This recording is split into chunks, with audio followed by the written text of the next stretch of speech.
Hi, everyone. Thanks so much for being here. I see lots of folks joining us this afternoon. I am so glad that you're here. We are going to get started in just a couple minutes. We're going to let folks get into the room here today, and we'll get started in just a minute. Thank you so much for coming. You are welcome to say hello in the chat box if you would like, and you'll have a chance to ask questions using that Q&A function at the bottom of your screen if you would like to do that.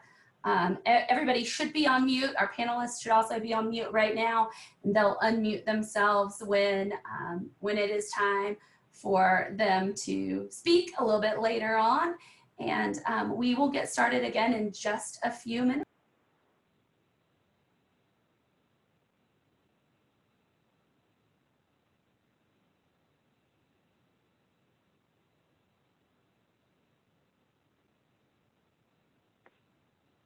Hi, everyone.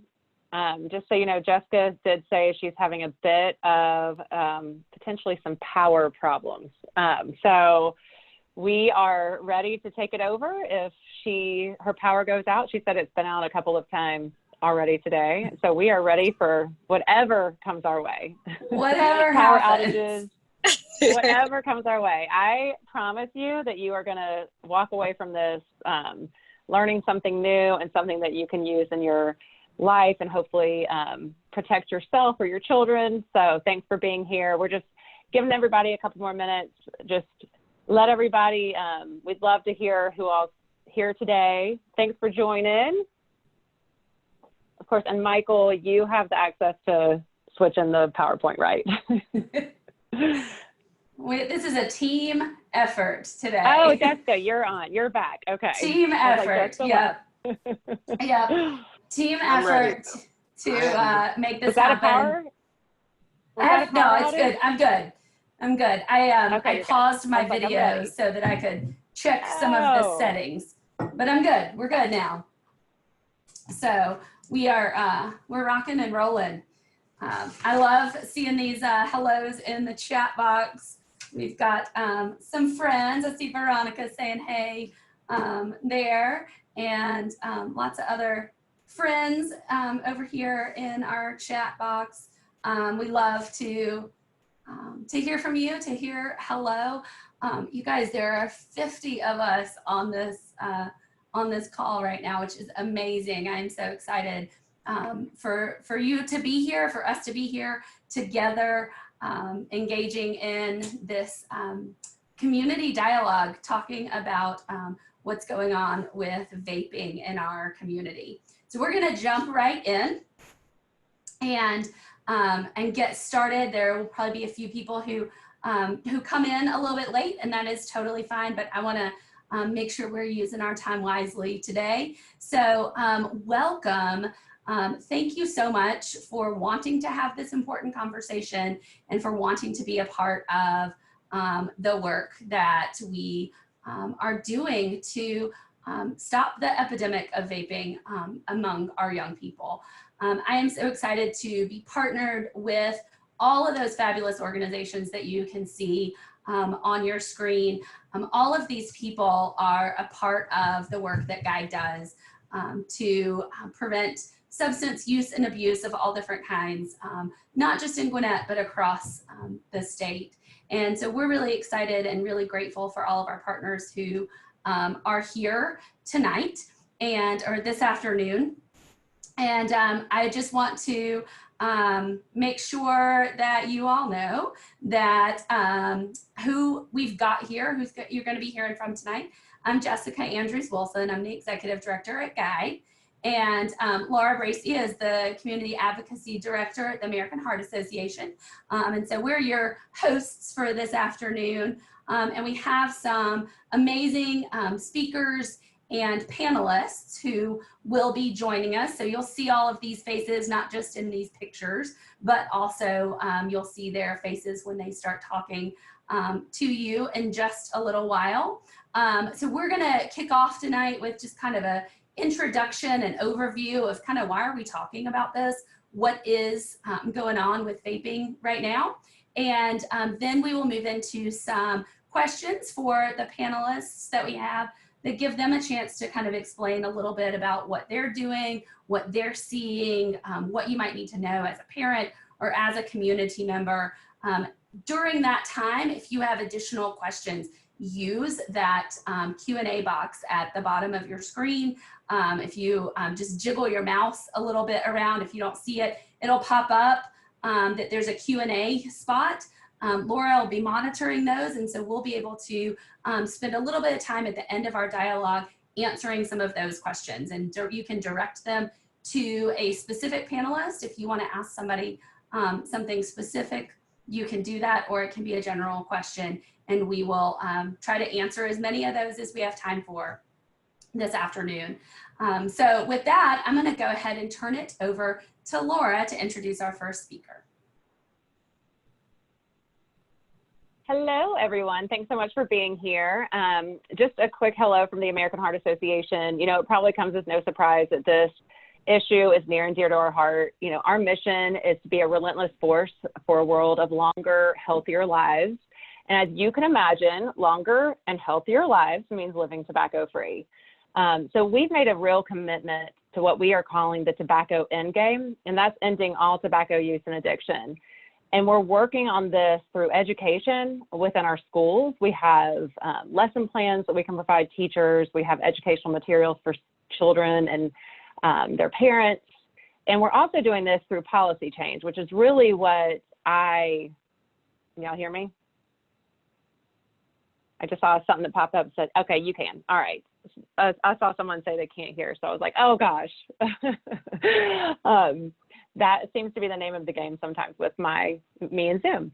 But so we're also doing this through policy change, which is what I work on. And that is the policies that we work on are like tobacco tax and making communities smoke free. And this is how we're working to address, you know, ending nicotine and tobacco addiction, including vaping and e-cigarettes. And I'm really excited to turn it over to Kimberly Wright, our Vice President of Health Strategies, just to give you a little bit of background for those of you who are kind of new to this space about e-cigarettes and vaping, and just some general stats, the dangers, and what the data is telling us. So I'm now going to turn it over to Kimberly. Thank you, Laura. So welcome, everyone. And I am definitely going to just spend a little bit of time level setting as to why we're here, and just to really ensure that we have the latest and greatest data. So Laura, if you'd go to the next slide. So over the past 20 years, we've seen a significant drop in the number of teens who are smoking cigarettes, and that's good news. So youth, which we consider to be 8th, 10th, and 12th graders, cigarette use is below 5%. Other tobacco use among teens has declined. Youth adult cigarette use has significantly declined from 2016 to 2017. But on the next slide, while in 2015 to 16, we saw a decrease in the number of teens who vaped, the introduction of Juul has contributed to the increase of tobacco use. In fact, nicotine vaping among teens in the US grew last year at the fastest rate ever recorded for any addictive substance. It's estimated that every day, more than 3,500 students started using e-cigarettes.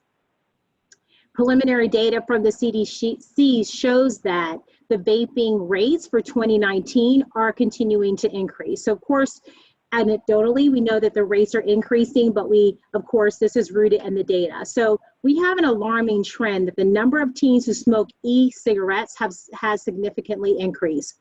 So during 2017-18 alone, e-cigarettes rose by 78% in high school students. That makes me nervous. I have a senior in high school, so that is alarming. And then 48% of middle school students. So on the next slide, so vaping among teens, we all know this is a serious problem. These kids are getting hooked on nicotine. Using nicotine salts is a new form of drug delivery in these devices through peer and celebrity use, sleek packaging, attractive flavors, and marketing towards them. It's important to underscore that more kids are using these products than they're using them even more often. And I'm incredibly curious about what's happening during the shelter in place and kids at home more often. E-cigarettes are now the most used tobacco product by youth and adolescents, except in Blacks who are using more cigars and cigarillos. Not only are kids using e-cigarettes, but they are using them more frequently. So again, this just kind of drives home the increase that we're seeing. Now on this next slide, you know, sometimes we got to get clear on what are e-cigarettes. So e-cigarettes are devices that are sometimes called e-cigs, vapes, e-hookah, vape pens, and electronic nicotine delivery systems, or ENDS. Some devices look like regular cigarettes, as you can see, cigars or pipes. As the generation of products progresses, they are becoming more sleeker and colorful, and some resembling a USB drive. So again, if you have teenagers like me, the sleeker, the snazzier, the more appealing it is to them. When heated, there's a liquid solution that typically includes a nicotine and flavoring, creates that aerosol that a user inhales. So again, that's where that vaping. So vaping involves a diverse array of products that typically include a cartridge or a tank, a heating element, or a battery. So just wanted to go through that to just, again, level set on what an e-cigarette is. So on the next slide, short-term effects after e-cigarettes include acute lung disease, mouth and throat irritation, nausea, headache, and dry cough. Unfortunately, the long-term health effects are unknown at this time. New research published in the Journal of American College of Cardiology shows how flavors and nicotine in e-cigarettes are damaging the heart tissue and reducing its ability to heal. Incredibly alarming. So if we'll go to the next slide. So this, I mean, I feel like we should spend a ton of time on this, right? And this is like the best promotional flyer that I see, is that 20 cigarettes are in a standard pack of cigarettes, right? So look at how that equates to what can be included in an e-cigarette. So you have a lot of youth that think that they're not inhaling anything that's harmful to them, but this is a powerful illustration of how it indeed is. So, and again, we have another slide and a couple more, but I think this kind of helps to set the tone on how our kids are getting hooked, and really how do we focus on the next generation to alleviate this problem. So I'll turn it over back to you, Laura.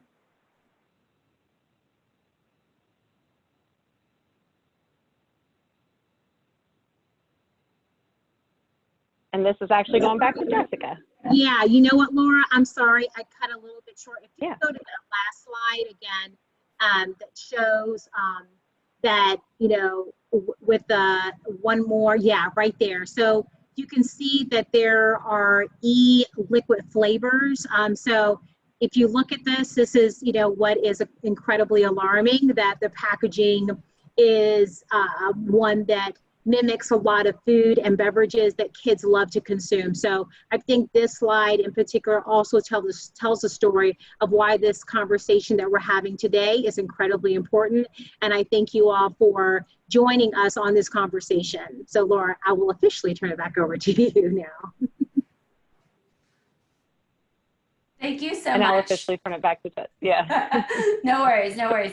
Thank you so much, Kimberly, for that overview. And I'm leaving it on this slide for a second to say I was flipping through this a little while ago, and my partner came in and was like, "What? That looks just like apple juice." That's the point, and that's why we're having some of these conversations, because yes, these things do look exactly like, I have a 6-year-old, like I know those treetop boxes because I see them in after school and camp and all those places we're not going right now. We see those things. We see these, you know, warheads and we get ready with all the time. And these things look like stuff that our kids, that's okay for our kids and that our kids are using. So this is a big part of why we need to be having this conversation. So I love that slide is in there, and you're going to have a chance in a little while to look at some other ways and some other things that kind of show you what vaping looks like and what vape devices look like. That's one of the biggest questions that we get from parents is, how do I know? What does this look like? That sort of thing. So you'll have a chance to do that in just a few minutes when our fabulous panelists start to answer some of our questions. And right now, what I want our panelists to do, we're gonna start up in the top right-hand corner with Carrie-Ann, and then we'll kind of just go through. They're just gonna give you a quick introduction to who they are. So this will be super short, but give you a chance to hear from each panelist kind of who they are, why they're a part of this dialogue this afternoon, and then we will jump into our questions. So Carrie-Ann, we will start with you. Hi everyone, my name is Carrie-Ann Marslin. I am the Live Healthy Gwinnett coordinator, and I am super excited to be on this call. Our mission with Live Healthy Gwinnett is to encourage all of our residents in Gwinnett County to be active, eat healthy, get checked, and be positive. Currently at Georgia Grown right now at an event. I'm just super excited to be on here. Our main focus is to target youth that have been starting, this vaping process, especially in our high schools and our middle schools. We've been seeing numbers increase, and so this is a conversation that we're excited to have and make sure that we're opening awareness to all of our parents and young people about the effects of vaping. All right, hi everyone. My name is Deshae McMillan, and I am the Community Health Manager at the Gwinnett, Newton, and Rockdale County Health Department. My key area my station in is in Lawrenceville, but I am the Community Health Manager in the Community Health Program. We have several different objectives that we cover in our program, one of them being tobacco. That is the key area that I work in as an expertise. I am a certified tobacco treatment specialist, and so I've been in the work of tobacco for a little over 9 years now, and I have seen it all. We go out to the schools, we're in mental health agencies, and then pretty much anywhere in the community where we can serve. And then we also cover several other things that all promotes wellness, such as diabetes, nutrition, physical activity, and things of that nature. And we're excited to be here today. Hi everyone, I'm Laura Searcy. I'm a pediatric nurse practitioner. I'm the founder and coordinator of the Georgia Tobacco Free Youth Project. I've been doing community and provider and school-based training and technical assistance, and worked with the Georgia Department of Behavioral Health and Developmental Disabilities with their prevention providers around the state. And just trying to get the information out to reverse these trends and see what we can do so we can create a healthy tobacco-free generation in Georgia. Glad to be here. Hi everyone, good afternoon. My name is Alondra Cruz, and I'm a health programs coordinator at CPACS, the Center for PanAsian Community Services. At CPACS, we provide a lot of different health programs. The one that Louis and I are in charge of is substance abuse prevention, focusing on the Latino and Asian Pacific Islander communities in Chamblee, Doraville, and Clarkston. So really happy to be here. Thank you guys for having us. Well, hi everyone, my name is Louis, and like Alondra said, I am also a health program coordinator for the Center for Pan-Asian Community Service. So what I'm at, like Alondra said, I also work on substance abuse prevention program, but mainly I focus more on community level work. So I'm in charge of the Georgia Teen Empowerment Coalition, or GATE for short. And the purpose and the mission for that coalition is basically to collaborate with community members and partners like yourself to promote a safe environment for our kids to grow in. Hello, everyone. First of all, it's great to be here. I'm Juan Borrego. I'm a rising junior at Buford High School, and I'm also a co-founder of Vaping-Attention Prevention, which is a nonprofit organization that aims to educate and spread awareness on the harmful effects of vaping. I'm Marco Borrego, Juan's twin brother. I'm also a rising junior at Beaufort High School and a co-founder of Vaping-Attention to Prevention. Thank you, everyone. I am so excited for all of the expertise that we have here today, because we've got all different levels. We've got our young people and our people who've been in this work for probably longer than you guys have been alive. So, you know, we got the whole spectrum today. And I'm just excited to kind of ask some of these questions and give you guys a chance to share your input. And again, I just want to remind everybody who is listening in that if you have questions, you can use that Q&A box, and we're monitoring that. We'll get to those in just a little while, and you can direct it to a specific panelist or speaker, or you can just leave it general, and we will be happy to answer some of those questions for you. So we're going to start with this question. Kimberly just gave us that quick overview of why vaping is an issue and why it's dangerous and kind of what we need to know about it. But I want to know from some of our panelists, what does this look like in our community? Where are you seeing it in the work that you do in your schools? What do we need to know about kind of what's out in the community? We're going to kick this one off with the Vaping-Attention to Prevention, kind of giving us their input, and then we'll move to CPACs and Live Healthy Gwinnett and kind of give them a chance to all share with us what they're seeing. So basically what me and my brother have seen in schools around our community is that kids are vaping both during and between class periods. And we believe this is largely due to the high dependence our classmates have on their nicotine addiction due to vaping. Yeah, no, we think this really all stems from really older students and adults passing down their vapes to underage kids. We've seen as young as middle schoolers vape due to this chain of passing down. And we believe that the majority of youth vapers don't know the negative effects of vaping. And this is largely due to the positive image that e-cigarettes and the vaping industry has spread across multiple different social media platforms. So.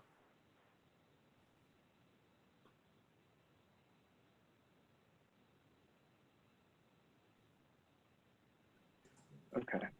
So I guess like for CPACs, like the communities that we serve are majority immigrant from immigrant backgrounds, especially from of the Asian refugees and Latino communities. So from what we've seen, during the time that we serve is that let's see, there's a lack of prioritizations among our adult figures about vaping. Like there's not a lot of discussions about it. Just like Juan and Marco says, like there are these like misconceptions about vaping, especially from older generations.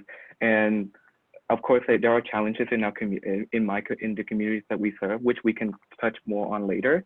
But for now, I just want to say that there are, there are some misunderstandings among the adults. So it's kind of hard for adults to have conversation with their children about vaping.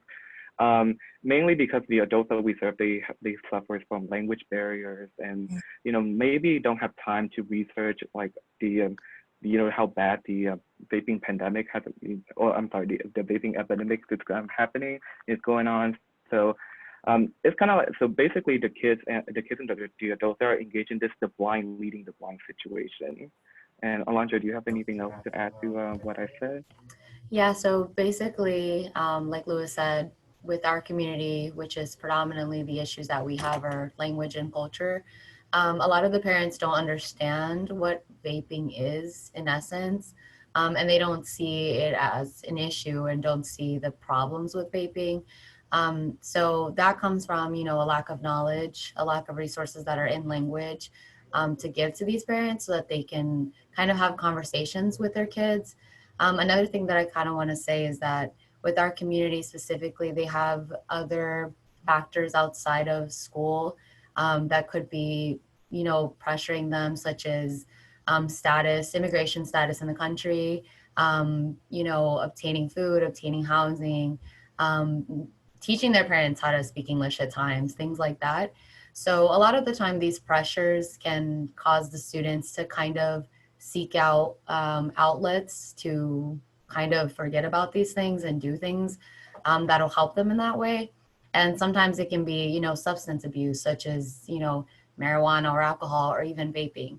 And of course, the thing that we see in the high schools that we serve is also, you know, peer pressure and just the popularity of vaping and Juuls and things like that, you know, just like any typical American high school kind of thing. So yeah, that's kind of for our community. Yeah, and I also just want to add as well that I think if for those who live in the Norcross and Tuckers and Peachtree Industrial area, if you go through Doraville, Champlain, Brookhaven, you would have seen that there are increased number of signages about, you know, vape shops around the cities and throughout the area. So, you know, it's just that consistent exposure to vaping would also, you know, could also encourage like our kids to vape as well. Yeah. I know for us with Live Healthy Gwinnett, we mainly work with youth, and a lot of the areas that we do go out to is mainly parks recreation. And so a lot of our parks, especially our smaller parks that don't get as much attention as far as because their size, they're a lot smaller. We get a lot of young people that like to gather even now during these times, and they are vaping a lot on a regular basis. I know a couple months ago before our events were on pause, we saw that it was a huge issue, especially at Club Drive Park, certain areas near Pleasant Hill.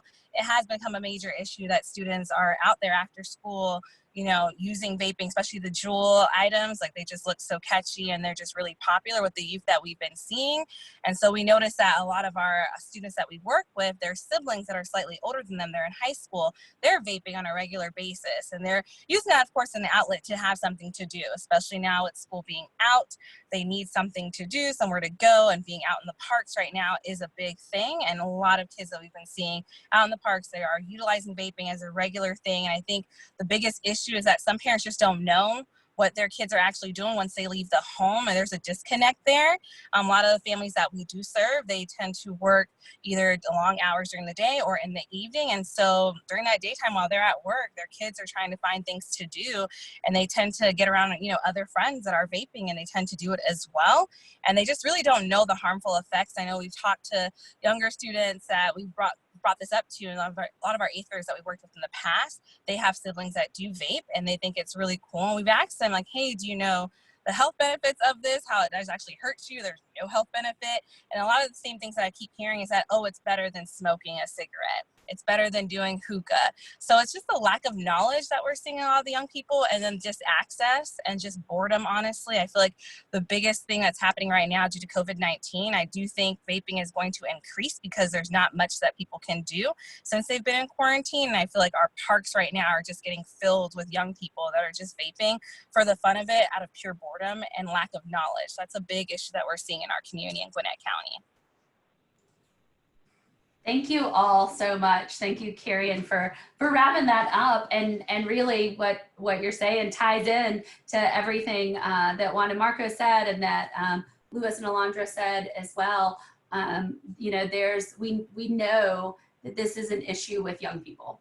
And we know too that there's a lot of controversy around, is this safer than smoking, and what does that mean, and kind of how about these people who are using this to quit smoking, and you know that there's controversy. But I think that what we can all agree on is that we don't want young people vaping, no matter what. That shouldn't be happening. That, you know, adults are a different story. But when we're talking about our young people, that we want them to be making healthy choices. And that leads to this next question, that is the question that we get the most, which is, you know, what do parents need to know? What do parents need to look for? Because we hear all the time from parents when their kids have gotten caught vaping, I had no idea. I had no idea they were doing this. You know, how'd they get that? What are you talking about? That's a vape. You know, there's just a lot of misinformation. There's a lot of lack of information. But fortunately for us, Laura Searcy is here, and she has a lot of great information about what parents need to know, what parents need to look for. So Laura, tell us what we need to know. Unmute myself. I have this bad habit of starting talking before I hit the unmute button, but thank you, Jessica. And I think you hit the nail on the head in that there's just so much controversy about what's safe, what's not safe. And you're right, there's an adult and a youth conversation. But bottom line is vaping, tobacco use, any tobacco product is never safe for youth, pregnant women, or non-smokers. There is some evidence because there's not as many of the carcinogenic chemicals in the e-cigarettes as there are in combustible cigarettes. For committed adult smokers who can't or aren't willing to quit smoking, they may make a personal choice to harm themselves less, but there's no such thing as harmless vaping for young people. And one of the key things about vaping, because what's the biggest thing, and Juan and Marco, you can shake your heads when you like it. One of the things teenagers like best is if they can get away with something without their parents knowing about it, right? And the biggest thing about these products is they have been designed to be stealth by design and hidden in plain sight. And I want everybody to look at this, and you can put in the chat box your guesses, but there are a number of vape devices hidden in this what looks like a normal student desk. And we'll revisit this in just a couple of minutes, and I will give you the answers. Okay, move to the next slide, please, Jessica. Okay, so here's the issue. We talked about less cigarettes, but when you look at all the different variety of tobacco products out there, your smokeless products, your cigars, your cigarillos, your hookah, all of the things you see like advertised in the convenience stores like Zyn, and there are like smokeless tobacco products that look like chiclet gum packages. When you look at all the tobacco products out there, the alarming thing is 31% or almost 1 out of 3 of our high school students are using some tobacco product in the last 30 days. And of course, e-cigarettes driving the biggest amount of that. But we also know the kids that initiate with e-cigarettes are also likely to experiment with some other tobacco products too. Next. And that amounts to 10.5 million middle school students and 28% of high school students are using tobacco. The concern about that is besides all the other components of the vape products, it's the nicotine. Nicotine harms brain development. And the brain is actively developing between the ages of 10 and 25. And any use of nicotine, like any other addictive substance, just hijacks the normal development of the risk and reward system. It can harm learning and attention and increase the risk of mood disorders like anxiety and depression. These are known nicotine effects, and especially in our pandemic environment, this is of severe concern. Next. So I want to just give you an idea of the varied number and looks of products out here. These are the pod-based products, and I'm going to address this now. There was a question in the chat box about what about the flavor ban? Well, the federal flavor ban took all the flavors off the market except for menthol and mint, but only for the pod-based devices like Juul. The older tanks and mods, you could still go into a vape shop and buy e-cigarette liquids in any flavor under the sun. And then next slide, please. Since the ban on the pod refill flavors went, a number of disposable e-cigarettes that aren't refillable have hit the market. They are not covered at all by the flavor ban. The one I've most commonly seen is Puff Bar, the one on the left. And that these products are still available in every flavor under the sun, are very inexpensive, and kids have switched a lot from Juul to these. Next. Just some more looks. Okay, next. Also of concern is vaping marijuana and CBD oil becomes very common. A lot of kids start vaping tobacco and move on to vaping marijuana. And this gives you an idea of what some of the marijuana vape products look like. Next. Okay, and next. Okay, and there's over 15,000 flavors, and this slide's animated, so if you'll just start it. Now tell me that these products are marketed for adults. And yes, I actually have in my possession a chicken and waffles cigarillo. It really exists. Next. And what Kimberly alluded to, we can run this animation as well, is there is at least the nicotine content of a full pack of cigarettes in every product. But the problem is you don't smoke every iota of a cigarette. A lot of the nicotine in that cigarette just gets flicked off in ash or vaporizes in the air while the cigarette's in your hand. You tend to take in all the nicotine in the vape products. And there are some high concentration nicotine products out there that can be the equivalent of multiple packs of cigarettes. So my biggest nightmare is a bunch of, not to pick on that age group, but 14-year-old boys in somebody's basement playing Fortnite for 8 hours or 10 hours a day, passing around vaping products the whole time. Their risk of nicotine addiction and dependency is huge. And next. So I will give you the hidden in plain sight answers. And so I will start on the bottom. And that arrow is to the STIG. That is one of the USB lookalike devices. The right immediately to the left of it is just a plain USB device. The arrow right above that that's a jewel hidden there in the front of the pencil holder.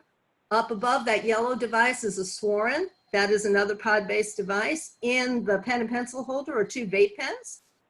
And in the little holder there is a jewel refill pod. And one of the things I want to mention too real quickly, it's marketing, and it's just marketing of specific e-cigarette products to youth. It's any impressions of tobacco products. And I'll give you the answer toward the end when I get another question. But there's one series that was very youth oriented. And the first season was a couple of years ago on one of the streaming services, and it actually had the most tobacco impressions, the most modeling of tobacco use of any show on TV. And if you guys want to guess in the chat box, and I'll come back and give you the answer to that later. So that's what I have for you today. So thanks so much. Thank you so much, Laura. I feel like I learn every time I hear from Laura, I learn something new about what something looks like or where it can be hidden. And it's scary that this stuff is hidden in these benign objects. And it's in this way that it just makes it easy for young people to kind of hide this in plain sight, as she has said. And one of the other things that has been a burning question that I have heard from several people recently is, so what's this relationship between the pandemic that we've currently got going on with COVID-19 and vaping? I've had several people ask kind of, is there a connection here? And what does that mean? And Deshay is going to kind of share a little bit of information with us about that. All right, so hello again, everyone. I do apologize you can't see me. I was having some technical difficulties earlier today, but I am present, I am here. So I'm going to talk to you about the relation between COVID-19 and vaping. I don't have to go through the numbers because you guys, we pretty much already heard them, but what we do know is our lungs rely on the normal defenses in our airways to keep bacteria and viruses from entering. And that if we inhale irritating substances like tobacco smoke and vape emissions, it affects the airways and disrupts the immune system. So smokers are a group of people at a higher risk for severe illness if they contract COVID-19. Let me just tell you, and I'm sure we all know, COVID-19 is a beast in itself. It doesn't need any extra help.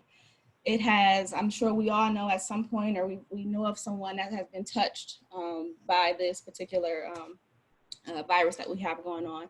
So it's from a family of viruses that causes respiratory infections, and that's why people with chronic lung disease or like moderate or severe asthma are among individuals that are at a higher risk for severe illness from COVID-19. COVID-19, I'll just give you a little brief background, is a lung infection. I'm sure we all know, but it's a lung infection that aggressively attacks the lungs and even leaves lung cells and tissue dead. COVID-19 can damage the lining of the air sacs in the lungs where, oxygen is delivered to the blood. And so as those sacs fill with fluid, dead cells and other debris, it prevents oxygen from getting through. And so the filling up of air sacs, I don't know if anyone has ever seen an X-ray or a CT scan of a patient with COVID-19, but the air sacs is usually a white appearance. And that's typically what it looks like for a person that's suffering from the COVID-19 pneumonia. Just to give you some quick numbers, I can give you numbers all day, but I want to give you the most up-to-date numbers that I have for Gwinnett County. These numbers were just reported yesterday. The total cases for Gwinnett County is 6,874, with the median age being 40 years old. Our hospitalizations are at 908, And then the deaths is at 163, 82% hospitalized, and the median age is around 80. So that's just some quick data. We do have a partners call every Wednesday at 10 a.m. So if anyone wants that information, I can definitely get that information to you. Or many of you probably maybe already attend the call, but we do have a partner call that's held for the community. So what I would say is that Karen kind of already touched on this just a little bit, but CDC reports that there's been 38% of hospitalized coronavirus patients in the US were younger adults between the ages of 20 and 54, showing that the virus is severely impacting younger people. And as Karen said, I think a lot of it has to do with the sudden isolation, canceling events, and not being able to do things as normal. So what do? They sit home, they vape. And so I truly believe that that has a high correlation in the numbers for COVID-19. So what I kind of say to people typically when I get this question is, if you're washing your hands thoroughly, you're staying home, you're maintaining that social distance, and you're thinking, if you're a smoker, what are some other things that I can do? Please, this is a time to try and quit. Like I said in the beginning, COVID-19 is a beast in itself. It doesn't need any extra help. And so an important step to immediately improving health and possibly avoiding the most serious symptoms of this scary, scary disease is to try to consider quitting smoking and vaping. And so, in a pandemic like this, where a virus is spreading so rapidly, it's important that we encourage our community and everyone around us and try to keep them safe. And the biggest thing I find people that are trying to quit is support. And so we really need to be there for our community, letting them know that they're not alone, and some steps to try to quit smoking is always, they have to make the decision that they want to do it. And I don't know, I think if somebody has COVID-19, I think this may be one of those things that will make them think like, okay, I possibly need to try and quit. And, they need to identify their smoking triggers, what causes them, that anxiety or that stress, what causes them to want to smoke, and then refresh their space and their day, change up their environment, and then support. I can't stress it enough, like that support is one of the biggest things. I have seen so many patients, as I stated in my introduction, I'm a certified tobacco treatment specialist, and I have seen well over 200 patients, and a lot of the times the patients just need the family support. And so if we're all advocates, and there's so many of us on the Zoom call, make sure that we're that support for our community. I think that we can make a great difference, and we can really help with these COVID-19 numbers.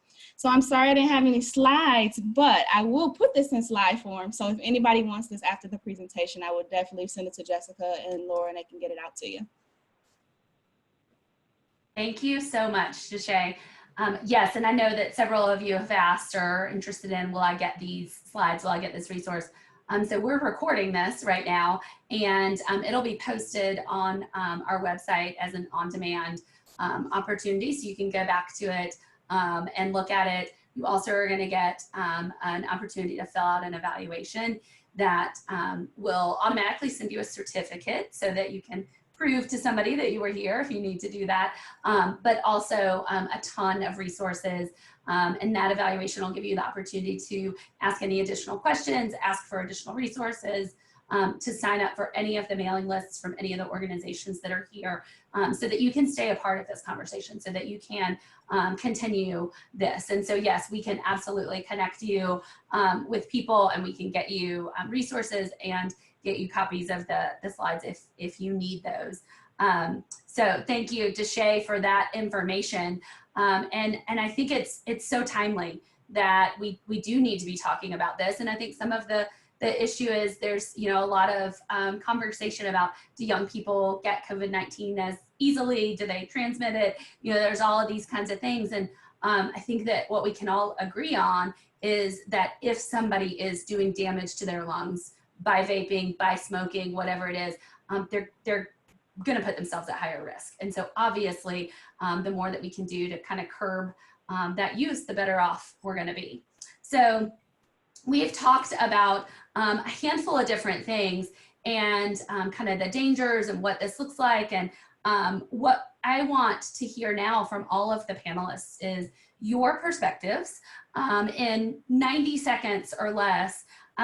What's the biggest challenge to addressing this issue of vaping among young people? What's the biggest challenge? Let's just hear from all of our panelists what they think the biggest challenge is. Yeah, so I think Louis and Alondra touched on this earlier, but the biggest problem we see is the lack of education on the negative effects of vaping, it's very common to find youth in our community who believe that they're just inhaling flavored water vapor, which is very far from the truth. And we think it's why vaping has become such a big problem among the youth population. Yeah, and what we've done as Vaping-Attention Prevention to remedy the situation is create a curriculum that's located on our website. And in the curriculum, you can see the brain, nicotine, advertising of vaping, and the variety of e-cigarettes. We have spread this curriculum through our organization's ambassadors to their respective high schools to hopefully create their own VA2P club. These clubs will use our curriculum as a reference point to develop their own anti-marketing campaigns against the vaping industry. I'd also like to add that I think one of the biggest challenges with addressing this topic among youth is the fact that I think sometimes it's addressed in a patronizing way, kind of in a condescending way. And I feel like a lot of youth don't respond well to that, especially the youth of now, because I mean, they have access to all kinds of information, much more than a lot of us when we were younger. So I think sometimes when adults or older adults try to talk to youth, it can come off as condescending or, kind of, well, you guys are kids and you don't know what's better for you. And even though, of course, we have more knowledge because we're providers, things like that, we learn all these things. I think it's always best to address youth in let's have a dialogue about this, let's have a conversation about this, and I respect your opinions and whatever thoughts you may have, because ultimately that's really what will make youth kind of be like, okay, well, I trust my parent or the adults in my life to answer my questions honestly and to genuinely, say, this is what I think about vaping and this is what it looks like to me, So yeah, that's one thing. I think I would say the biggest challenge that I find is that there's no formal FDA ruling right now. And so you kind of go in and you get a lot of back and forth about, well, I think it's okay, I don't think it's okay. And from my perspective as a certified tobacco treatment specialist, I always say, if that's your option and that's your go-to, you got to make sure you have a quit date for that as well, because what's the key thing that's in it? Nicotine. So you're going to stay addicted to it. And no matter what they tell you at the store, it's nicotine free. We really don't know that. We don't know what's actually in there. And I have a lot of proven stories that will just back that up, that we really don't have an idea, have an idea. So I think once the FDA really puts a formal ruling and everything is mandated, I think it'll be much, much easier to go into our community and talk about it.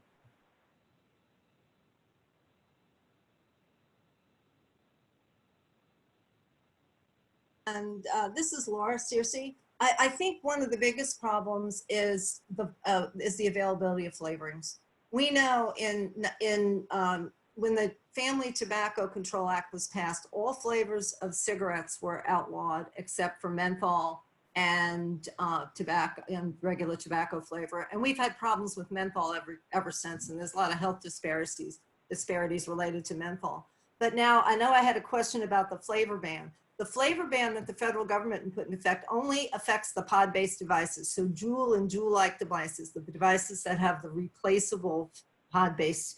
It doesn't apply at all to a wide variety of other products. And I just have a little show and tell to you. These are some of the other variety of products. Here's my chicken and waffles blunt. These were all purchased in Georgia after the e-cigarette ban. This is Velo. This is one of the smokeless tobacco products that's not like nasty chewing tobacco anymore. Let me see if I can get this in front of my camera. You see that just like a white pouch? And you just put that in your mouth and you either suck on it or chew it and you dispose of it like a piece of gum. This is an electronic hookah. There's just a variety of these products out there. They're easily accessible to kids. They're in the convenience stores. I've even seen nicotine-infused toothpicks. So the biggest thing is the misunderstanding that 99% of these products contain nicotine and in huge amounts. And kids get addicted to nicotine easier and more quickly than adults. And so the accessibility, the policy front is really big, and the tobacco industry isn't stupid. When the cigarette smoking rates went down to 5%, they diversified into all these and more products because they need to addict this next generation of youth to continue to have a market. And the tobacco lobby is very, very powerful. So regulations get tied up in court, slowed down. And in the meantime, all these e-cigarette products that are on the market without any pre-market evaluation. Because of a court settlement, they had pushed it off even further, but the deadline for all the companies with e-cigarette type products on the market to submit a pre-market evaluation application had been March 15th, but because of the COVID epidemic, it was put off until September. So in the meantime, it's just free reign, very accessible, in convenience stores. The legal age is now 21 nationally, but the enforcement mechanisms haven't been put in place yet and have been delayed because of COVID. So flavors, accessibility of flavors, and the attractiveness to kids are the other big things, to my mind, that need to be addressed.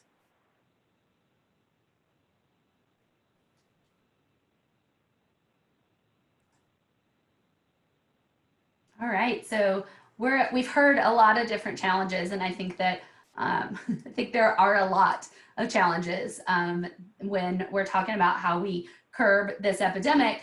And when there's a lot of challenges, there's also a lot of solutions. And so to kind of wrap up this portion, because we'll do one final question after we answer some questions that some of you have. But to wrap up this portion, I'd like to hear from some of our panelists. Again, super quick, give us your 90-second or less. What solutions do you think will have the greatest impact? Where are the places we need to focus our resources and our attention for the best impact to reduce youth vaping?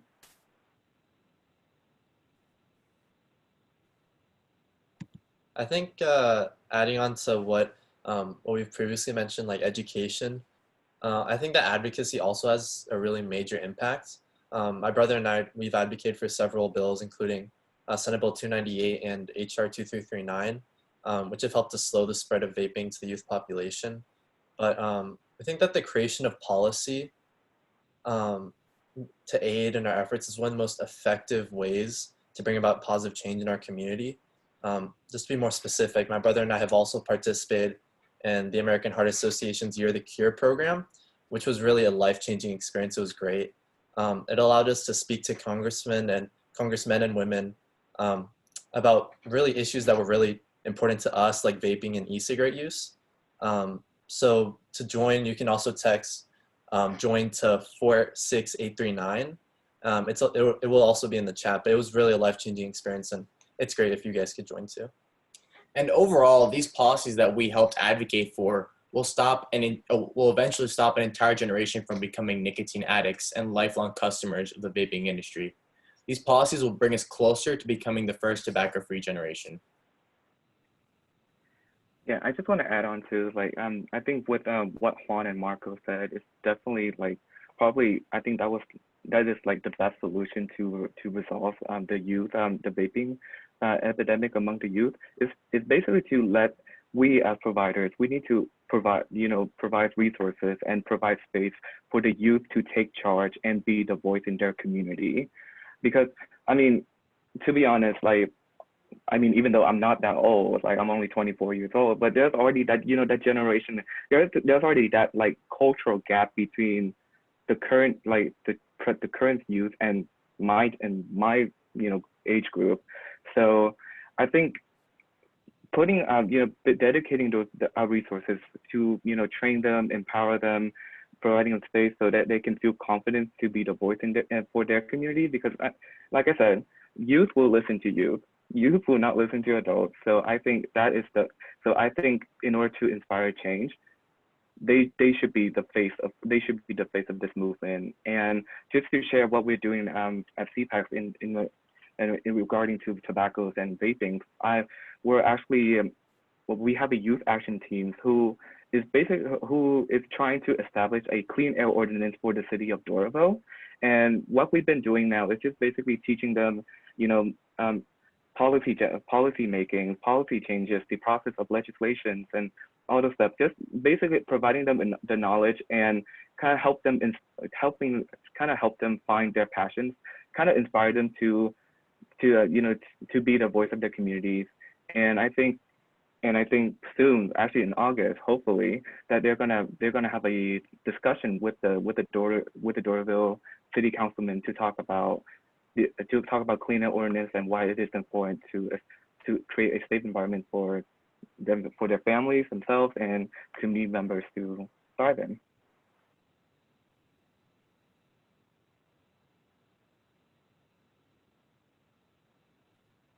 This is Laura again. Actually, I agree with a lot of what Lewis said. Juan and Marco are my heroes because, and this is what we need to do. We need to empower our youth to create the messaging in the social media platforms that our youth use, because any adult is a kid is gonna listen to another kid before they're gonna listen to an adult. So if we can activate a really effective peer-to-peer network of teens that are doing all the counter marketing and the educational methods using the language the teens are going to understand with the credibility of teen to teen, that's a big deal. And then we need to educate, and we need to educate all the adults, including health. I'm a healthcare provider.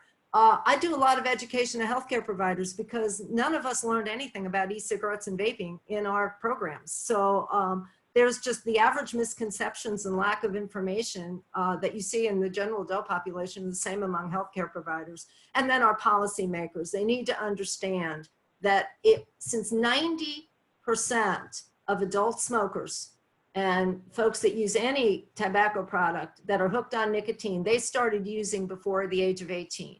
And the reason for that is because of that sensitive time of brain development. If we are going to stop the 480,000 deaths in the United States a year from tobacco-related disease, we have to create the next generation of nicotine-free kids, period, tobacco-free kids.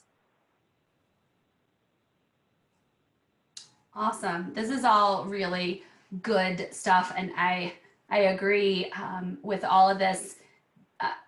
Juan and Marco are heroes and are doing great things, and we gotta educate ourselves, just like we're doing here tonight, to be able to really go out there and talk to the right people about the right things, and to answer those questions so that we can kind of push this along, so that we have the opportunity to move this issue and really move the needle on this issue. And so I know, because we're coming up on 5 o'clock, that there's some people that are probably going to hop off early before we completely close out. So I wanted to go ahead and remind you, if you've got Q&A, put those in the Q&A box. I know we've got a few of those that we're going to answer live, and Laura's going to lead us in that in just a moment. But if you need to hop off early, there is both a QR code you could scan with your phone. There is a bit.ly that you could type into your whatever browser you are using. The capital letters are important. That's to fill out our evaluation, again, to get those resources and that certificate of attendance. You can do that at any point, but wanted to go ahead and put that up there for you in case you wanted to do that. But right now, I want to turn it over to Laura to take us through some of our Q&A to answer the questions that you have. So you can continue to add those to the Q&A box, but Laura will get us kicked off with the first one. Yeah, this has been amazing. And I think, Jessica, like you, every time I hear Laura Searcy speak, I learn something new. So Laura, I'm going to turn this over to you. What are your thoughts? You know, e-cigarettes were originally kind of marketed to help quit smoking. So how can, the question is, how can we effectively message the dangers and kind of shift this talk from, oh, this will help you quit, to this is actually super dangerous? Thank you, Laura. And that's a really interesting conversation, because when e-cigarettes first came on the market and there wasn't a youth use problem, this was seen as an opportunity to be able to wean the 38 million American adults who smoke and are harming themselves every day off combustible tobacco products to a potentially less harmful product, and hopefully be able to reduce some of the harms of tobacco use. Now, while e-cigarettes do contain less harmful chemicals, they are not harmless. They have their own sweet of dangerous chemicals. And we know from, yeah, you saw early in the slides that a lot of the flavorings, a lot of the chemicals are still linked to bodily damage. But what happens with kids, they don't distinguish. They distinguish less harmful as harmless and safer as safe. So just my catchphrase is that e-cigarettes are never safe for kids. There's anecdotal evidence that some adults have been able to quit smoking using vape, but if they're still vaping, they're still addicted to nicotine. And vaping, let's face it, it's an alternative smoking device. So even then, you're still maintaining your nicotine addiction. So for an adult who wants to quit, they need to work toward quitting totally. But this is never safe for kids. It's harmful for kids, and there's no health benefit whatsoever for a youth who's never smoked or vaped to start smoking and vaping, because they're only going to give themselves harm. So I'm very clear that adult conversation, youth conversation, adults can do their research, can look at their own preferences, and they can make an informed decision of whether they think they're harming themselves less if they vape. But young people, it's never safe. If I could just add Thank you. Oh. Yeah. Yeah, if I could just add on to what Go ahead. Laura said, something that we use to try to just show kids and our peers that e-cigarettes aren't safer, we say it's like comparing jumping off a 100-story building to jumping off a 50-story building.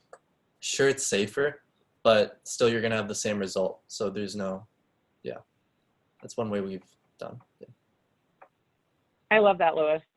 It might be a little safer, but thank you. All right, let me pull these back up. I also want to add something to that.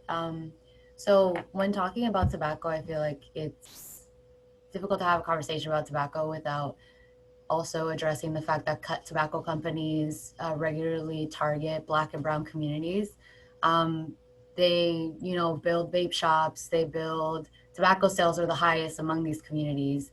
And so initially, e-cigarettes, like the question said, were made to help adults wean off of tobacco addiction to regular cigarettes, right?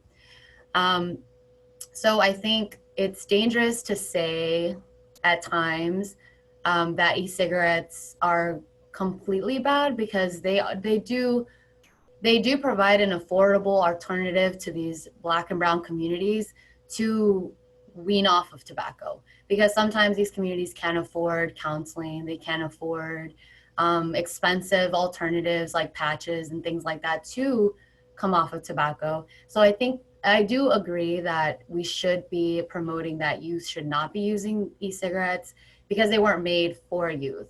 They're targeted at youth and they're targeted at Black and brown communities, but they're not good for youth, and they're not good for Black and brown communities either, or anybody in general. Nicotine and tobacco is not good for your health, and we can all be in agreement on that. But I do think sometimes when we see e-cigarettes as something evil or something that's completely horrible, we're actually kind of going against a safer and much cheaper alternative to Black and brown communities that are affected by tobacco addiction. Does that make sense? Is that making, yes, okay. So that's why I feel like, sometimes with this issue, we need to be sure that when we're talking to youth, we mention, e-cigarettes were made for this, but tobacco companies are doing this. This is what they're doing. They're targeting you, they're doing these things, and then that's why this is happening. And that's why it's become popularized, and that's why it's bad for you. So do you see how that segues into a much pleasant conversation and much easier conversation, because it's more understandable in a sense? And this is Laura. I agree with Alondra 100%. And one of the things about when she was talking about tobacco companies targeting Black and brown communities with cut tobacco products, and especially low-income communities, here's some of my stash. Do you see this? This is a honey bourbon cigarillo. Do you see the price point? 2 for 99 cents. Here's one. This is white grape cigarillos, 5 for $1. And these were purchased in a very low-income community in the Albany, Georgia area. So, this is how we get that targeted and get these folks in these low-income communities hooked on tobacco products, and and they need an off-ramp. But again, adults can make a decision about an off-ramp. For kids, it's never appropriate. Thank you all. Next question, Laura, I feel like you might have the details. I know a little bit about this. The companies that own the e-cigarettes, they are affiliated with tobacco companies often. Now I know Altria, who owns Juul, is also, they roll up to the Marlboro company. I know that Reynolds also has a vape product, but do you have any additional specifics on that one? I don't have any additional specifics, but initially the e-cigarette companies were all like entrepreneurial companies like Juul, like everything else, and they became successful. And when the tobacco companies saw that these products were a way of continuing their, more modern business model, they've slowly been being bought up by all the tobacco companies. And that there's some of the big, and I'm blanking on the name of it. There's a big British tobacco company that owns a lot of the different vaping products. And unfortunately, and again, it's because the FDA hasn't really dug into this pre-market evaluation yet. You know, I mentioned the disposables, the puff bar. The puff bar has 300 puffs. So that's probably 1.5 to 2 packs of nicotine worth of e-cigarette available in every flavor. You can't find out who owns Puff Bar. It's hidden in a bunch of shell companies. So nobody really knows who owns Puff Bar. But yeah, this is big tobacco 2.0, and the tobacco industry has adopted the whole alternative nicotine product scene as their sustainability plan for the future. What about successful programs that are marketed towards the vaping that happens in school bathrooms, which you know is such a huge issue in our schools? Alondra, Lewis, are you aware, or Juan and Marco, of any successful programs? I have heard about some sort of alarm that they were having in the bathrooms, but I don't know if that would be considered successful. Yeah, so is anybody aware of anything? So specifically for our school, we believe that they've installed, or they plan to install, these detectors in the school locker rooms, so like sports teams, because we have had histories of students or athletes vaping in the locker rooms. So we're not sure if that's going to be successful yet, but we'll just have to wait and see.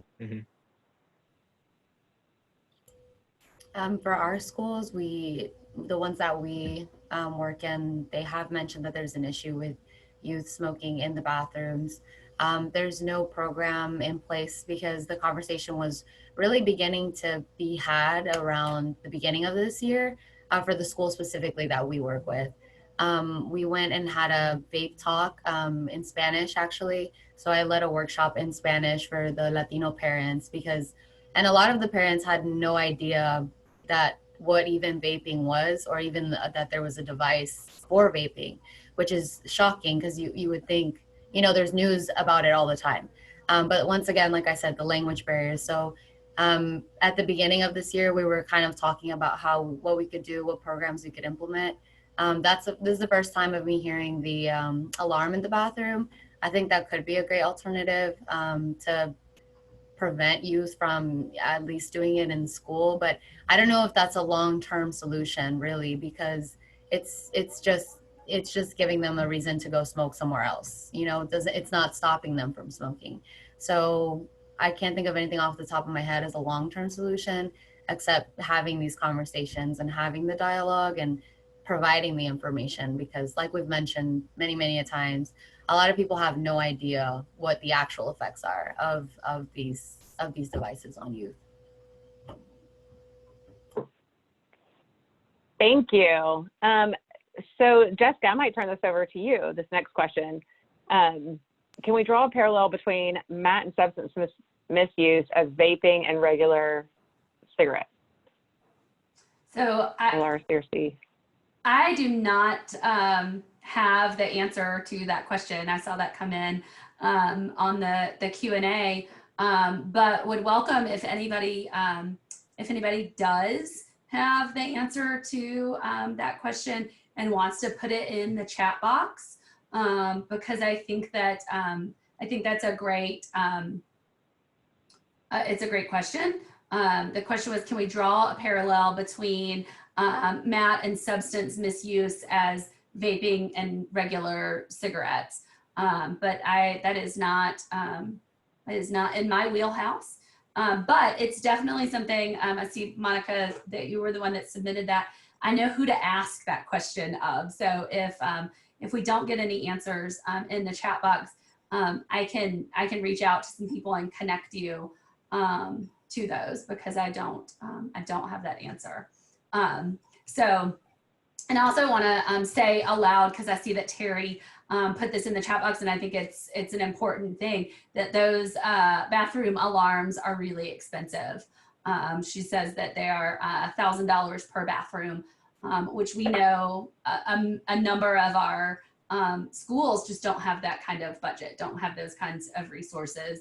And we could talk all day about the resources our schools don't have, but that is, and so that's just another layer to that level. So Monica, it looks like nobody is answering that question in the chat box. So I have your email address from where you registered. So I will get back to you on that. I will do some research on that and get back to you on that question. And then the final question we have so far, and please feel free to continue to put questions in the Q&A box, but hasn't there been a history of targeting Black and brown communities via menthol? And how do we get menthol restricted? Well, I'll say there absolutely has been a history of targeting. We know, and Laura, Alondra, I don't know if anybody wants to jump in to talk about this issue. Menthol is something that we also work on. Like when we talk about the Heart Association want to do a flavor ban for e-cigarettes, we also want to do a flavor ban for all tobacco products, because it becomes a health disparity issue. If you're looking at who is using e-cigarettes, it's typically going to be white, middle, upper class children. When you're looking at who's using menthol, it's your Black and brown communities. So we want to fight for all of our communities to be tobacco free. Menthols are 70% of African Americans smoke menthols and start with menthols. They're easier to use and they feel better and they taste better. They're cheaper in underserved communities. So it absolutely goes back to targeting. I don't know if anybody has anything else they want to add to that.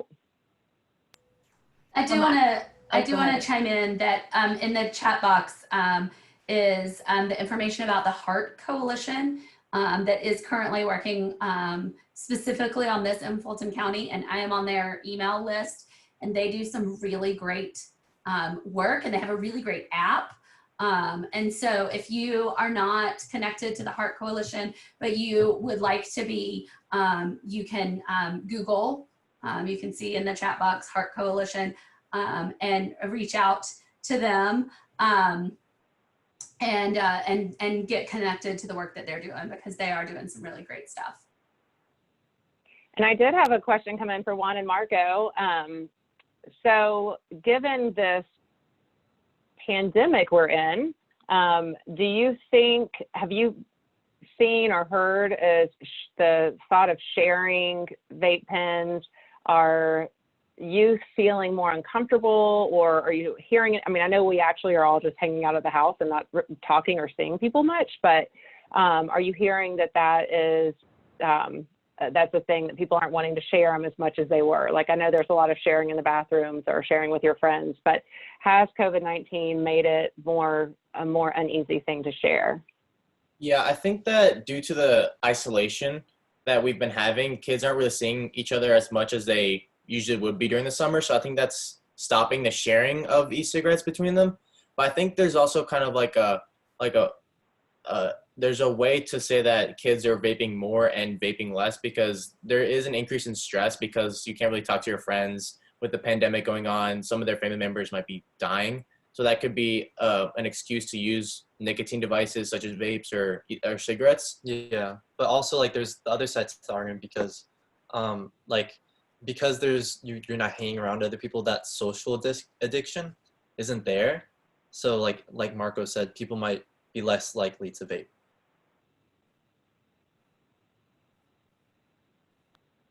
Thank you.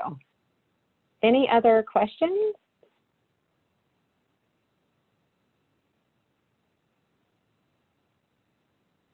I see, does Terry have her hand raised, or is this a clapping or a? Terry, do you have something that you want to say, or you? Oh, okay. Do you see that? Terry, if you want to type your, okay, Justine is asking a question. Hey, Juan and Marco, this question is from Justine. Are kids vaping more at home alone, you think?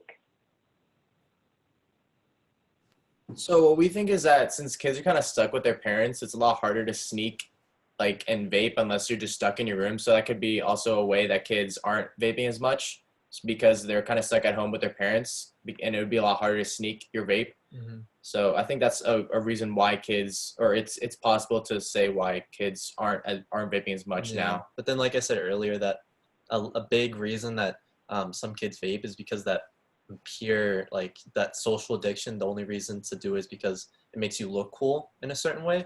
So that could decrease the amount of people that are actually vaping. Yeah. All right, great. Okay, so Terry just had a comment about kids are just gathering and ignoring sheltering in place. I definitely have seen that. Older kids as well as college age kids, and you know, so, and I think, was it Carrie On that was speaking about seeing the kids gathering in the parks, and I was like, oh, that makes so much sense. You know, they want to get out, they're gathering in the parks to hang out with their friends and are using e-cigarettes. So, but that is a very good point. I think, all right, so Barbara has a question. Do you think imposing a larger tax on tobacco products would offer any assistance in discouraging youth and or purchases overall? I can speak to this, that this absolutely would discourage youth. Unfortunately, Georgia has one of the lowest tobacco taxes, and our e-cigarette products are not taxed. They do not fall under the tobacco tax. We were working to get a tobacco tax this year. We're in session for 2 more days, and it is not looking very likely. So we're very disappointed, as you heard, about the budget shortfalls for the state of Georgia for our schools. And having a tobacco tax, to raise the tobacco tax to $1.50, which would bring in $600 million for our state, they're not looking at that for this year. So you're right that it would discourage youth. It's just something that we will continue to have to work towards. This is Laura. If I can add on to that, there is still a chance. One of the issues is vaping products are not considered right now in the definition of tobacco products in Georgia. And one possibility that we may be able to get is that at least they bring the vaping products in to be taxed at the same rate that that other tobacco products are taxed at. So that may happen. But the Georgia General Assembly is notoriously tax averse, and nobody wants to do a tax increase in an election year. So I just want to add about the raising the comment. I think this is from Ms. Deborah Cox, and I agree with her that raising prices would actually not deter youth, and that's because that action cannot happen before education. Because I think there are so many times where I feel like with substance abuse prevention program, if you take an action before educating the population, there is just going to be, you're just encouraging a decrease in support simply because they don't understand why we're doing the things that we're doing now. So I think for youth specifically, since they're young, they're still absorbing information. It is important for them to learn. It is important for them to learn about, why is vaping bad? Why are we doing this? Like why is there misconceptions? Just basically having that thorough understanding before they can see why the tax before the tax proposition isn't being implemented. And I mean, it's just like any law, really. I mean, if for example, if personally, when I did not grow up in the U.S., right? So I grew up in Vietnam, and we don't have for example, we don't have a drinking age law. So when we come over here, when I immigrated here, I don't understand why an 18-year-old can serve an army, but they cannot drink like a cup of beer. So that is something that we need to to take into consideration, that we have to provide the context before we take any actions. And since vaping is new, I think for now, education must be completed and accomplished first before you do any policy changes. Yeah, and I also wanted to add to that, just to say that I think shifting the focus from taxing the product to the big companies themselves, I think would be major, because like Lewis said, and Deborah, if you tax the product, then you're putting the burden on the people who use it and the communities that use it. And I feel like if you shifted it to taxing corporations and companies, because ultimately it doesn't matter what we do on this end, big companies are still going to come after those communities and after the youth and after the people, because they're vulnerable. So I think if we impose more strict whatever tax or some kind of strict structure around these companies, and they wouldn't be able to do these things because they wouldn't be able to afford it, they would look bad. Or does that make sense? Shift the focus from the product to the companies, the people who are targeting these communities, because they're really the ultimate reason is because they're being allowed to do this. Just like you said, the state of Georgia and its leadership doesn't do much about these corporations and really just lets them have free reign in the state of Georgia by leaving a low tax or doing a small tax. And I think that's the issue, is that we need to shift the focus to the companies and why are they doing this? Why are they focusing the youth, and how do we stop them from doing that? Because ultimately the youth, I mean, they have the internet, they have media, really anything that comes through them could influence them, right? So why don't we stop that from the start, from the root, really, which is the companies. So you guys are jumping into our last question. And as we kind of get close to 5:30, I want to direct us to that, because that's really what y'all have been talking about, is like, so what do we do? What are our next steps? What are the things that we need to focus on? And we've got people here who were interested in being a part of this conversation. And I would imagine because they want to do something. So I'd love to, we've heard from a couple of you in terms of the education idea and the advocacy. What are those next steps? And that could be, if there's a specific somebody that we need to call to advocate tonight or tomorrow, or also, just kind of in general, quickly, 2 sentences or less from any panelist. What are our next steps?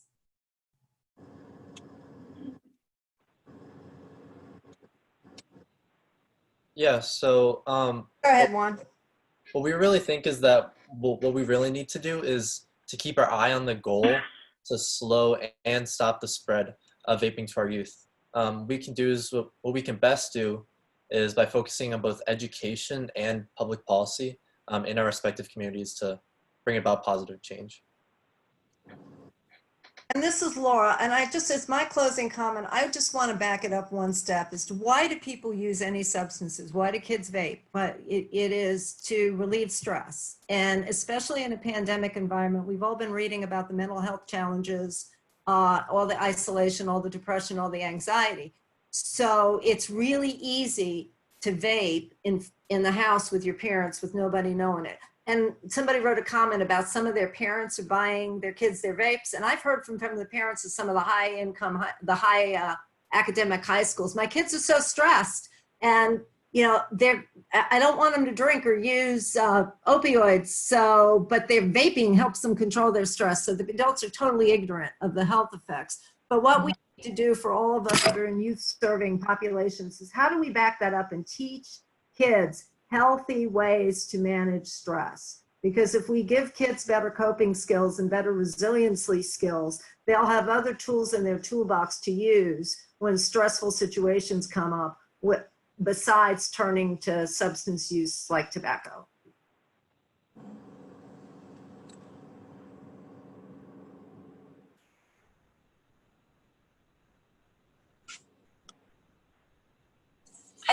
next steps with education. If we were able, I think once things start to open up again, I know we're currently in this pandemic, and I know a lot of people talk about doing virtual webinars, but we're really not focusing on families that don't have access to the internet. I know it's like a crazy thing for them. People think like everyone has access to internet, especially low-income populations that are vaping, especially the parents as well. They're just not informed. How do we actually educate them is really targeting areas that are in need, like mobile homes. They have a high vaping rate. I know in Gwinnett County, a lot of our community centers with Path Project, a lot of their young people are vaping, and it's just an area that we tend to forget about. I know we try to get schools, but a lot of the schools that do support in-house education are better performing schools. I notice that that tends to be a trend. I know it's not on purpose, but they're more open to having this type of education coming into their school, and that's just what it is. So how do we target those low income, low performing areas?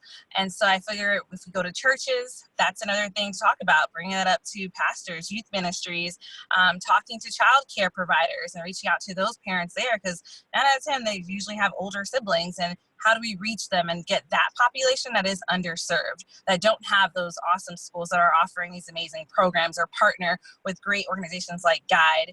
They don't have amazing CPACs nearby that they can work with to get this great information. So how are we getting those populations that are literally, I don't want to say forgotten, but those are lost populations that we're not really targeting, those smaller communities that live in mobile homes, especially the Hispanic population that live in mobile homes. There's a lot of them that we have in Gwinnett County specifically. We work with 5 mobile homes, and I know vaping has become an issue. So how do we actually target those communities? Maybe partner with other organizations like Path Project and talking to them about how do we reach out to people and tell them about vaping and the negative effects of them. So I think it's also, you know, focusing on where can we educate besides schools, because not all schools are open to this type of education. And how do we reach out to the community? Looking towards youth athletic associations. Of course, things are closed right now, but eventually it'll start happening again. Summer camps are starting, and you know, how do we educate groups that are actually participating in youth athletic association, groups that are in youth-based ministries, groups that are doing summer camps, or just other things, other avenues, small local nonprofits. How do we really break out and make sure that those populations are getting served? Yeah, and also too, I think what we can start doing for short term as well is to basically ramp up our efforts to counter advertise, you know, the signage, the number of signage that has been that is increasing, or ever since the pandemic started, or ever since vaping is becoming the trend. So I think for now, just like to help to support our efforts in education, like I said, I think having a consistent dissemination of information to our communities in various languages, which is something CPAC was very strong, strongly passionate about. You know, that is something that needs to be done ASAP, and I think that could be a great big step that can address issues among all of the communities that all of us are serving. That's awesome, Lewis. I love that you said that. I love that Laura just put in the chat box the Georgia Tobacco for Youth project website. Because we're coming up on 5:30, I want to honor everyone's time and kind of shift us to close this out. But what I want to say in doing that is, when you fill out our evaluation, you have an opportunity to tell us if you want to be more involved, if you want to connect with us, to sign up for mailing lists, to get a bunch of resources. The conversation doesn't stop here. And that's what's really key about this dialogue, is that we're not, this isn't it. And hopefully some of you who are local, either to Gwinnett or across the state of Georgia, who want to be involved in this work, we've got ways for you to connect, whether that is becoming an advocate with the Heart Association, or helping us get these signs up that Lewis was just talking about, or connecting with Vaping-Attention to Prevention to get a club in your school. There's all kinds of ways that that you can get involved and that you can be a part of this work.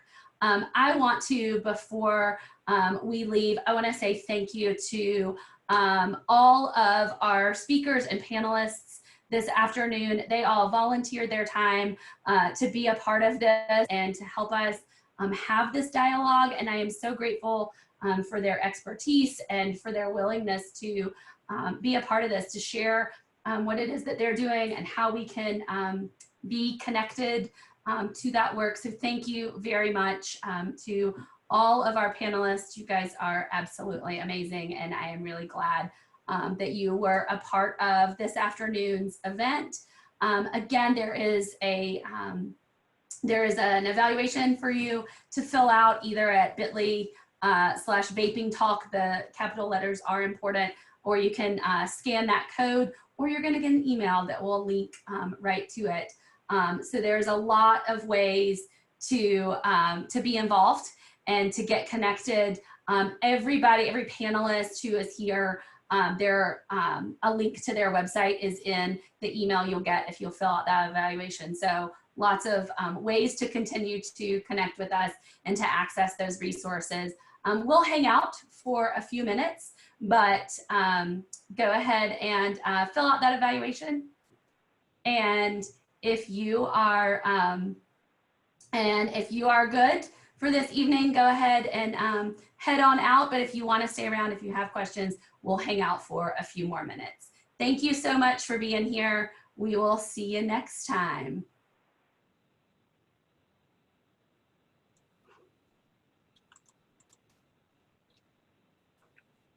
And don't forget, our next virtual dialogue is coming up in July, so be on the lookout for that, about underage drinking.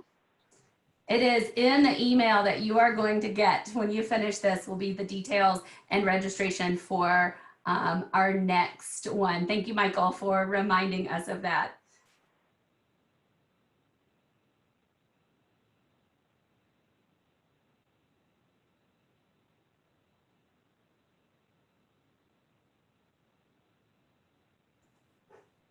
Again, thank you so much for attending.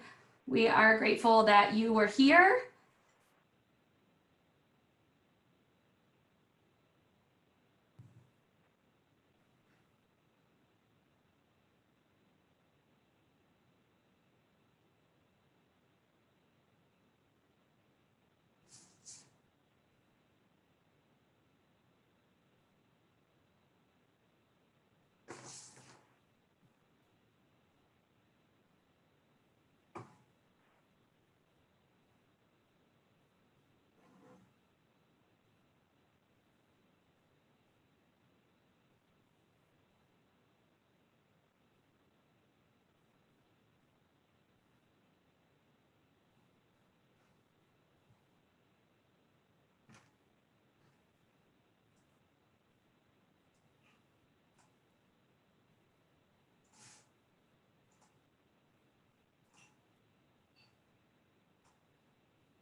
Hey, they're all gone now.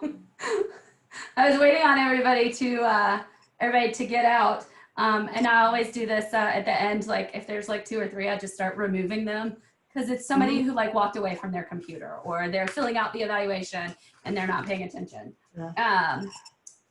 We did it. Yay. And carrying Zoom in the car, huh?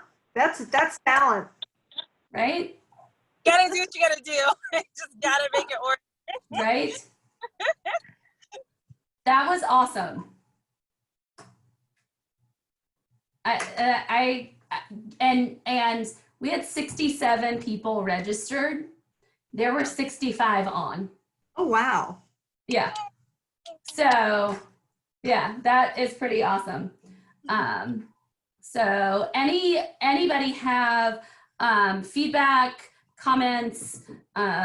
We are, as Michael said, Michael, thank you for that reminder. I built it into the email that they're gonna get, but then I totally forgot. I also got distracted by the fact that my internet cut out, I guess, and my video went away, and I was like, not yet. I turned 5 more minutes. I turned your video off because you were stuck like this.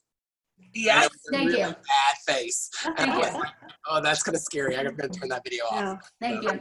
Yeah. Yeah, Jessica, I think it went really well. I mean, when you're trying to juggle this many panelists and different slides and different people and different questions, that was an amazing job of running the Zoom meeting. Thank you. Y'all did Yeah, I a thought it was great great. job of like jumping in and like not talking over each other, but not making there be too many lags. So it was like we had rehearsed it, which of course we did. Of course. Lewis, I wondered if that was you behind Alondra, because I could see your hair and I thought, is he like literally in the same room? Yeah, we are. I love it. I love it. Yeah, Any they other- were practicing proper social distancing. No, right? We're trying to, but we're forced to be here, so Yeah, it's hard to do that when you're Do the best right you there. can. you do the best you can. There you go. Anybody's feedback, thoughts? It was. I think it went I well. thought it went great. Awesome. I thought everybody seemed engaged and yeah, I thought it went really well. Yeah. And we had a broad base of people from a lot of places. Yeah, we did. It wasn't. We did. Somehow, I have no idea how somebody from Virginia got the link, but they shared it. Like there was a prevention group in Virginia that shared the link on their Facebook page. Oh, There were a wow. bunch of people from Virginia that had signed up, so I'm assuming they were there. So yeah, there were people from all over. So it's not a bad So thing. you recorded it, and you're going to share that with us as well.